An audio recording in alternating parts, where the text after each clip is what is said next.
Good mythical afternoon, ladies and gentlemen. This is Mr. Ayala with another video for you. This is 13.1, The Divisive Politics of Slavery. As always, please make sure you are writing down and listening to the information as it is spoken. It'd probably be very helpful for you. So, as always, let's start off with our objectives. So, there are two major things you should be able to do. The first thing, you should be able to identify the sectional differences between the North and the South. So this should be quite simple for most of you. And you should be able to explain the issues surrounding the Compromise of 1850.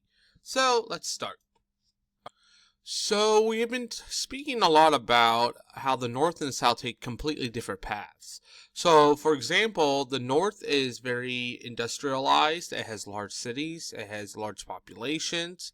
It has a lot of internal improvements, a lot of infrastructure like railroads and telegraphs. Lots of different immigrants from different areas of the world. And overall, they really dislike the idea of slavery, but they would still be considered racist by modern standards. So the southern parts of the United States take a completely different direction. They are agricultural. They have few wealthy planters control most of society. They have lots of slaves. They are a very race-based society. The economy is concentrated on exports. There's very few infrastructure improvements.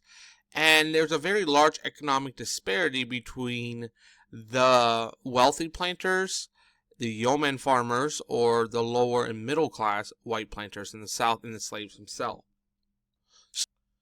So now we come to the Compromise of 1850. So we got to figure out what the heck are we going to do with all these new territories from the Mexican-American War. So we have two senators, Senator Henry Clay from Kentucky and Senator Stephen A. Douglas from Illinois, who are going to decide that they want to lead the charge for compromise. So really, what they wanted to do is try to figure out some ways to reduce tensions across the nation because of slavery. So the North, California becomes a free state, and Washington, D.C.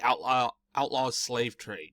So what the South gets is they would not pass laws banning slavery in the brand new territories. So that idea in the Missouri Compromise line is going to disappear, and they're going to start allowing this idea of popular sovereignty, or allow those people who live there to be able to vote for the issue of slavery. And Congress also would pass a stronger runaway slave laws, which we're going to talk about in the next session.